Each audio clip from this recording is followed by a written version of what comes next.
He also condemns with the strongest terms possible this death of this young man. I'm a very senior member of UDA, and personally, I'm not happy that this guy, don't mind. So, Mr. Speaker, let me... Sen.Hamida.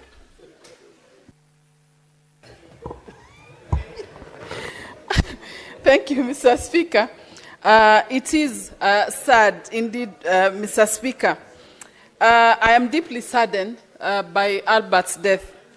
Mr. Speaker, when we talk about, I'm sure all of us will be talking about Albert's death, Albert's soul to rest in peace.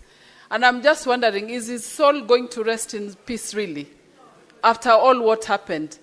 Did he really deserve what happened to him? Freedom of expression, Mr. Speaker, must never be a death sentence. It shouldn't. And you can imagine a young life that has been lost. It is sad indeed. We call for a thorough investigation, Mr. Speaker.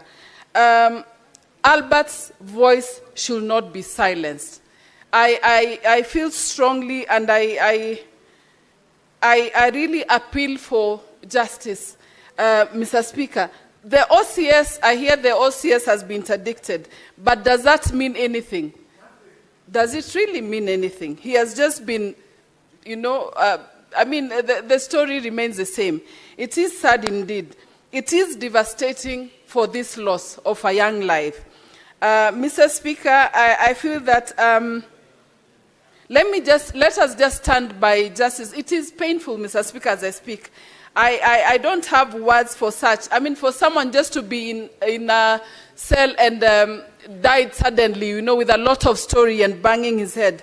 I feel, the story does not add up in any way, Mr. Speaker. By justice delayed, Mr. Speaker, we say it's justice denied.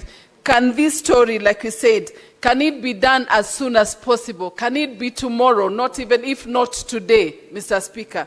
I stand with the family, and I feel the pain, and we hope that his soul is going to rest in peace only after the justice has been done. I feel my heart goes to the family of Albert, Mr. Speaker. I support my colleagues, Mr. Speaker. Seriously, I don't know. I am so deeply saddened. I feel so pained that I don't know how to express myself in this one, Mr. Speaker. May his family have strength and comfort, go through strength and comfort during this time for the loss of their son. Thank you, Mr. Speaker. Senator Abbas. Thank you, Honorable Speaker. Honorable Speaker, first and foremost, I want to join my colleagues to send condolences to the family of Albert Ojwang and the people of Homa Bay. Honorable Speaker, it's a very unfortunate situation that today we have lost a very young man at the age of, I think, 28, 29 years old, who was a teacher in this country. Honorable Speaker, it's very unfortunate. Albert was driven all the way from Homa Bay, 350 kilometers.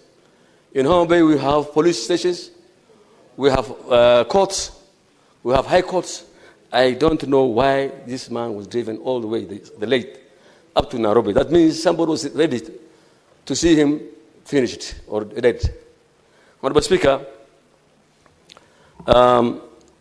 those who are interdicted, the officers that are interdicted, are today denying that some of them are not in opposition, are not even on duty. And therefore, it means there is something hidden in this place. And it's over 20, since this government took over, 20 Kenyans died in police cells. That is where we were supposed to run to, where people have to seek security. But unfortunately, the way we lost young ones in the police cells is very unfortunate, Mr. Speaker. Honorable Speaker, I think the Kenyan police want to see this country go into chaos. I think they want to see this government fails. Because every day we're hearing people are being killed and being shot. The police, I think, are going slow to show the world that they want to see the current government is not in support of their life or whatever. I don't know what's the problem. However, my Honorable Speaker, if this has happened, I think the highest leader of the security must resign in this country. That is the minister, the PS, and the CIG should all resign to show that this matter must stop. Not only suspending police officers who are very junior officers. Honorable Speaker, if the government feels they cannot tolerate comments, this guy only tweeted something, then these social things like TikTok and WhatsApp, this should be banned in this country now instead of killing young men. I think that's the only best way. If you cannot tolerate comments, then they should buy the social ethics.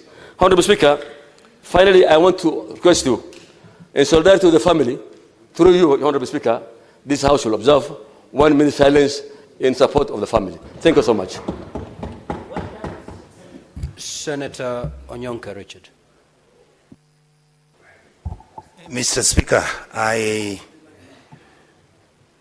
with a lot of humility, accept the possibility that you have allowed me to vent on this matter. And I want my colleagues in this House to listen to me carefully. I have frequently been on public saying that we need to stop killing our children, that we must accept that we are the ones as adults in the House who've been messing up in this republic. Mr. Speaker, I have listened to all of us discuss in this House, and I hear everybody saying, no, let us make sure that this guy is arrested and all. What was Ojwang discussing that made this man kill him? It's corruption. The reason this young man was killed, he said the police service receives close to 56 billion shillings every year. This is the story. This is the big thing in this House. But we are talking about, Ojwang is killed, we need to arrest. This country of ours has to be fixed. And you are the people to fix it. And you are refusing to fix it.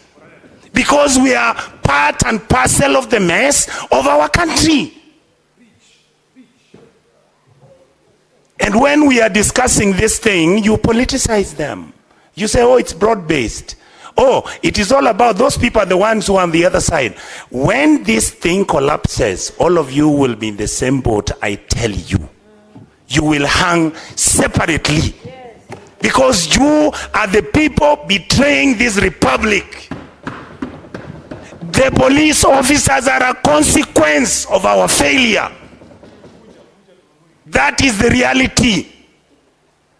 We have refused to accept that we can fix this country, that we can work together, that we don't have to be tribal, that we can actually act as adults. But we behave like children when everybody outside is crying, saying, where are the adults in the House? I beg you people, let us sit and fix our country. What you see happening to Ojwang is a consequence of a failed system. Thank you, Mr. Speaker. Senator Chuter. Asante sana Mheshimiwa Spika. Kwanza nachukua nafasi hii kuombeleza familia, marafiki na watu ya Homa Bay kwa kifo ya Albert Ojwang ambaye alikuwa na miaka 31. Mheshimiwa Spika, leo ukiendesha gari ukikimbizwa na wakora, mahali utaenda kwanza kukimbilia uokoe maisha yako ni police station. Mheshimiwa Spika, sasa ukienda police station ya Kenya na utauawa, ukikimbizwa na wezi utaenda wapi?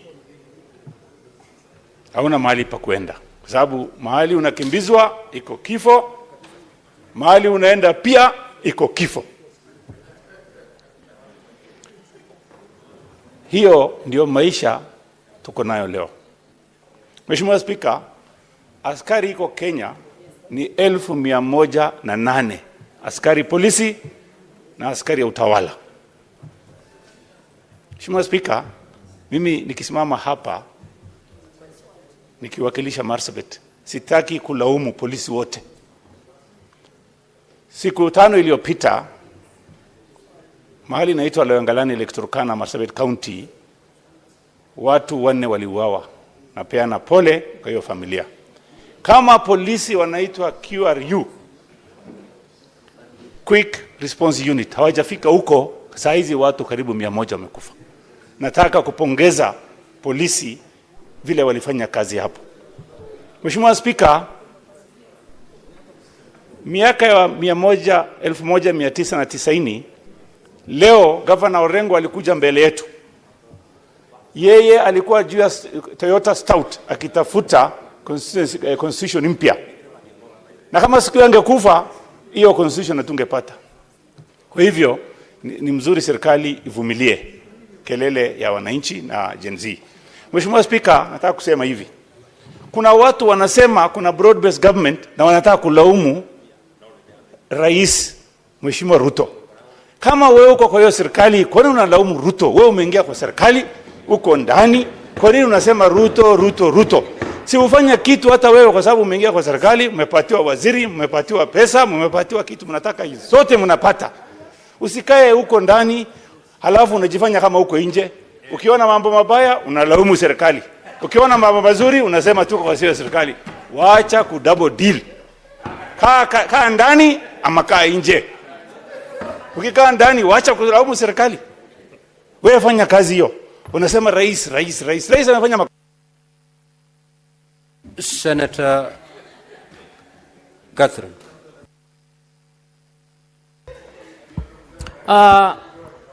Thank you, Honorable Speaker, for this opportunity to speak.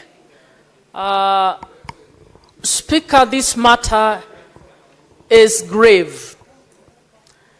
And this matter is painful for those of us who are mothers.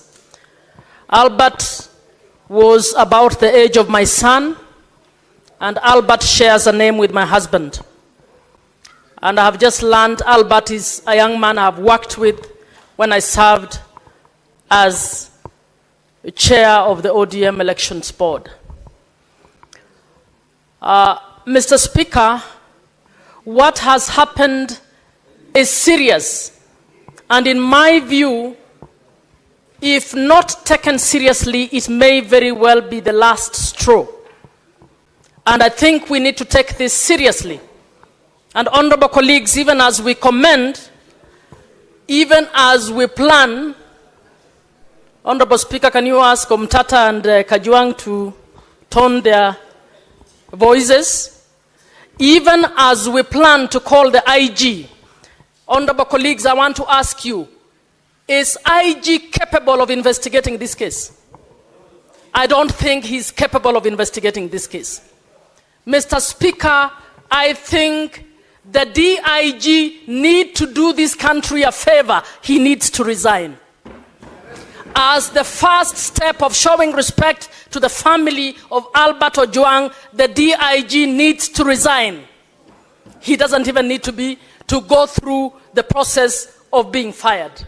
Mr. Speaker, secondly, I don't think the IG is capable of investigating this case because it is his number 2 who was supposed to be a complainant over a freedom of expression issue.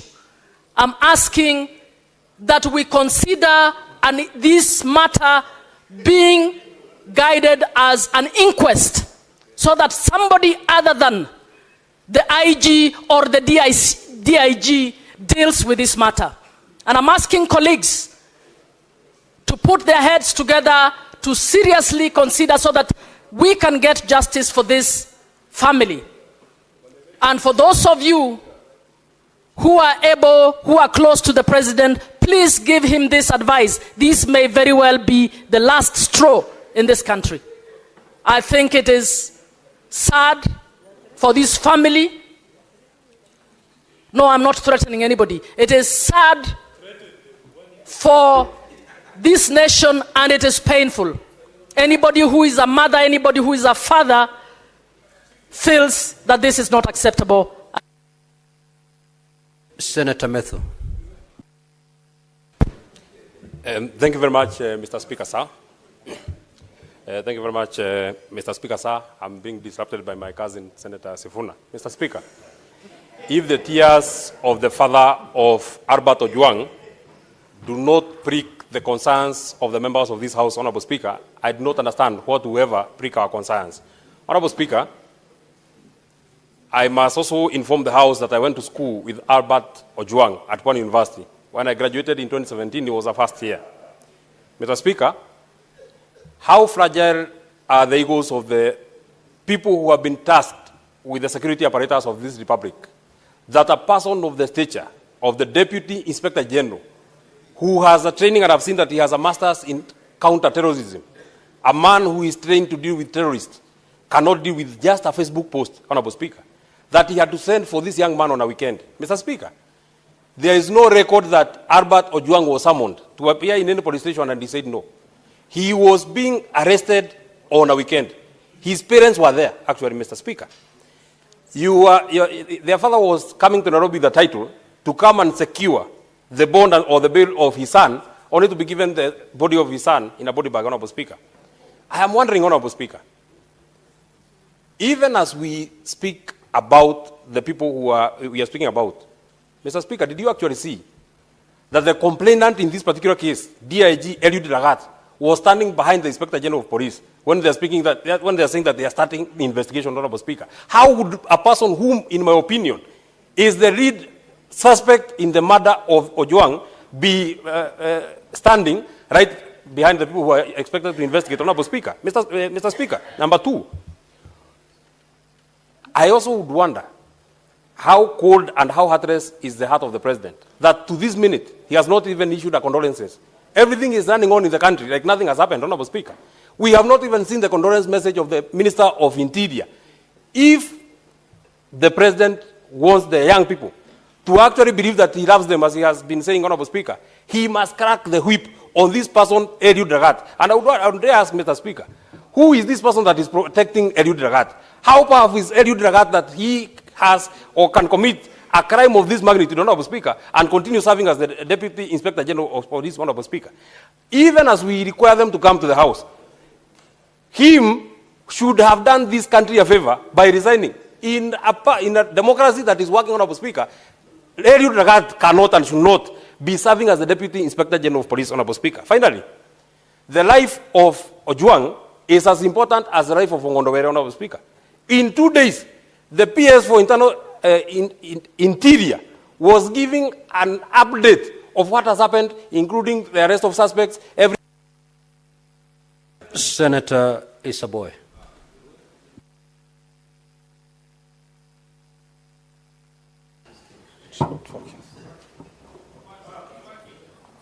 Asante sana Mheshimiwa Spika kunipa fursa hii na mimi pia niweze kuchangia.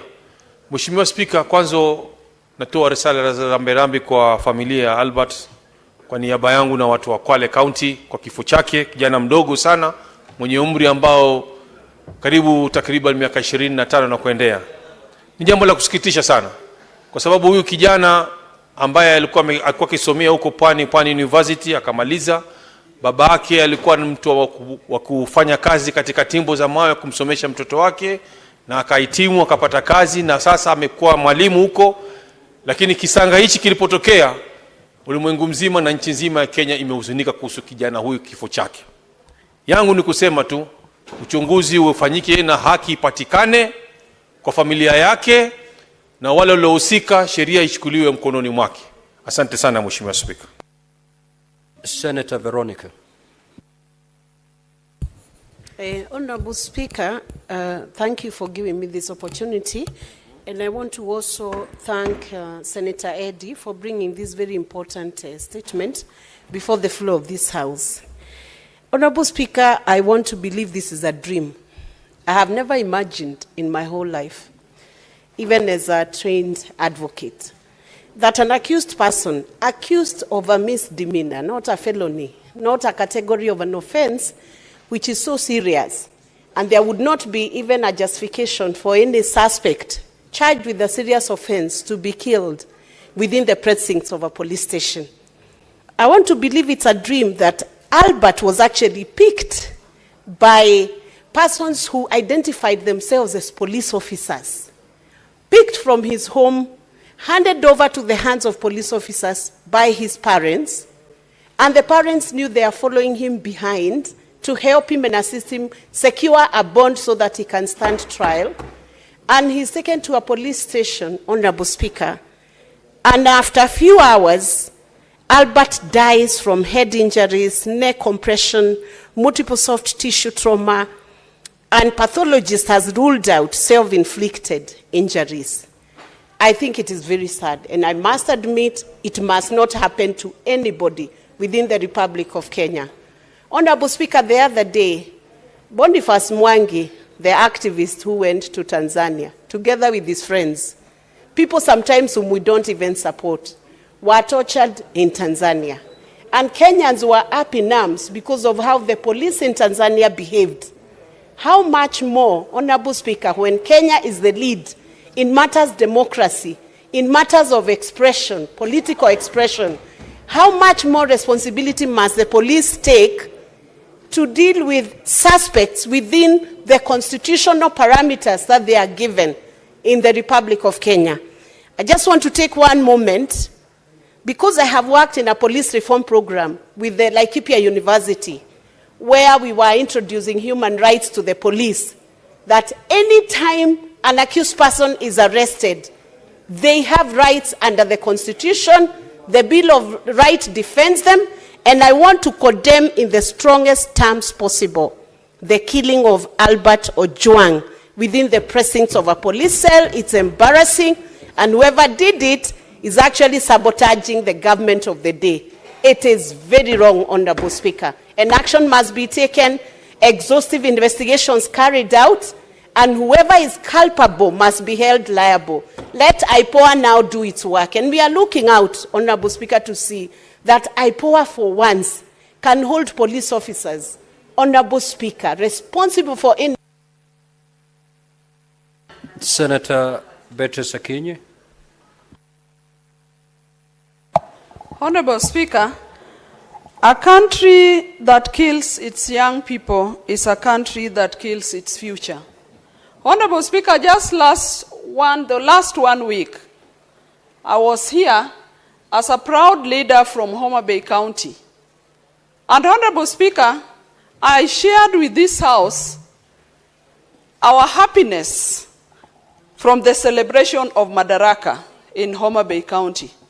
But this morning, Honorable Speaker, I asked myself, was this the celebration we had in Homa Bay County on the 1st of June, Honorable Speaker?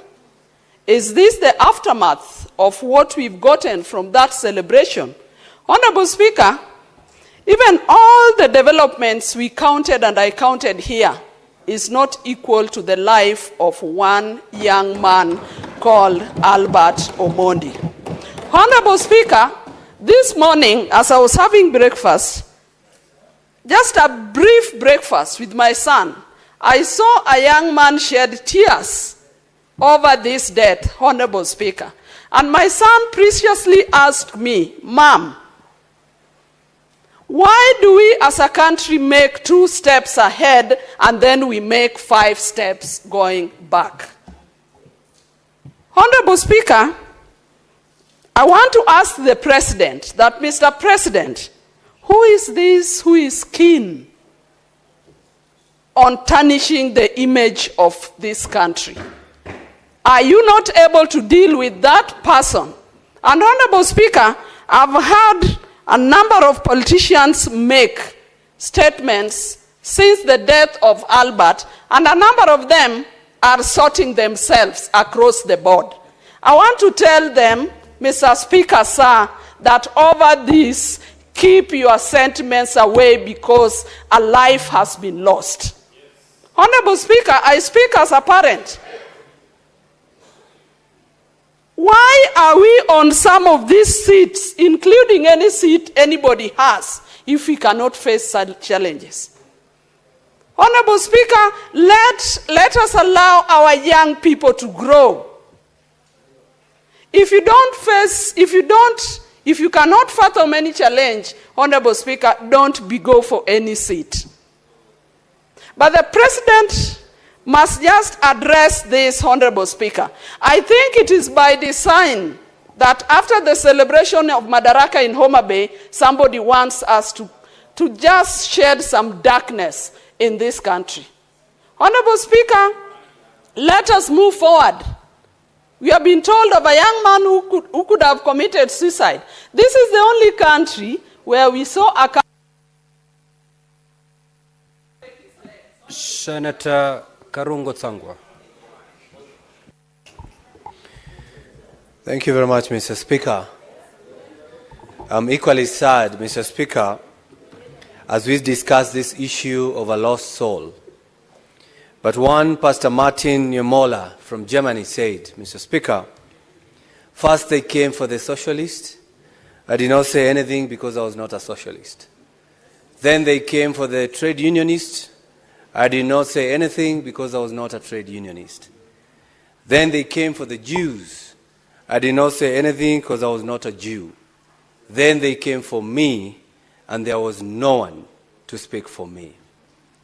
Mr. Speaker, as a country and as the Senate, we are all affected.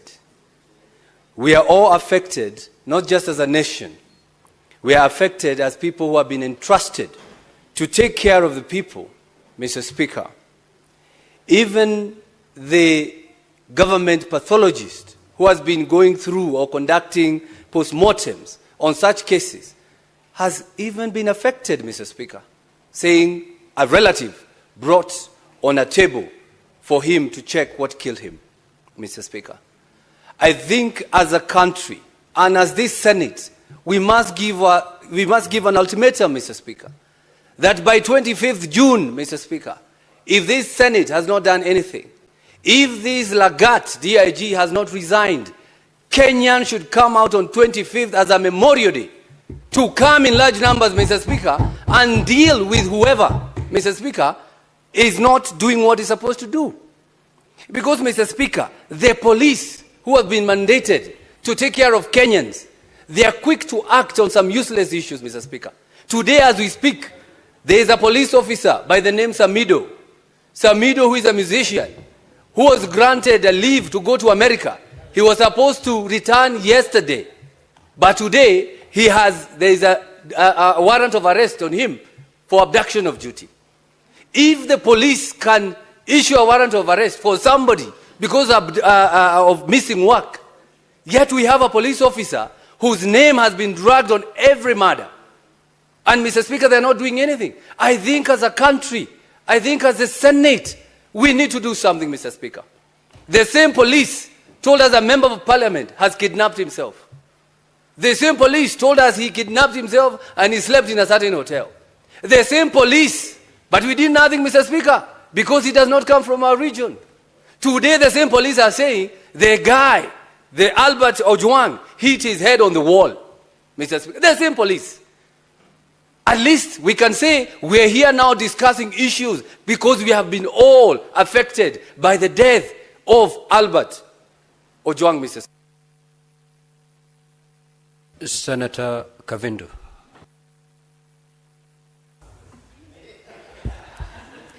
Asante Bwana Spika kwa kunipa fursa hii niweze nami kutia sauti yangu kwa hili jambo ambalo Bwana linahuzunisha sana zaidi.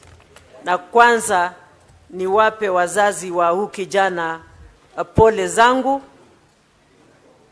Bwana Spika, kila mzazi utarajia kuzikwa na mtoto wake. Hakuna mzazi hata mmoja utarajia kuzika mtoto. Na hii Bwana Spika inaleta uchungu sana kuona watoto wetu wanauawa kama ndege. Mwaka moja ikifika tarehe 25 mwezi huu, tutakuwa tumefikisha mwaka tukikumbuka jinsi wetu walipouawa. Bwana Spika, nilikuwa kwa hili bunge na nilitoka pale nje tukatembea tukaenda kule Bunge Towers. Bwana Spika, experience ya 3 hours Bunge Towers ilikuwa kama mwaka mzima.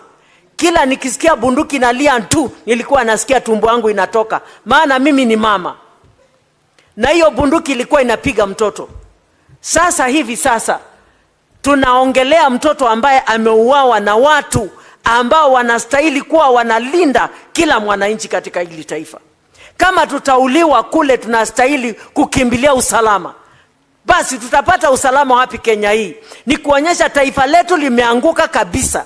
Na mimi naita president wa hili taifa, Bwana William Samuel Ruto, tafadhali simama kama president. Na sasa hivi kama si jana, uongee kuhusu huyu kijana. Na wale ambao wamesababisha watendewe kile wanastahili kutendewa. Kwa sababu hatutanyamaza watoto wetu wakiendelea kuuawa. Sasa wakikufa wote, tutabakia na nini kama taifa? Vijana ndio wenye nguvu, ndio wanaweza kuendelesha taifa. Tukizidi kuwaua, ni wapi tutapata wengine wa kuendelesha taifa hili? Mimi nasema hivi, kama mtu yoyote amefanya makosa, kuna koti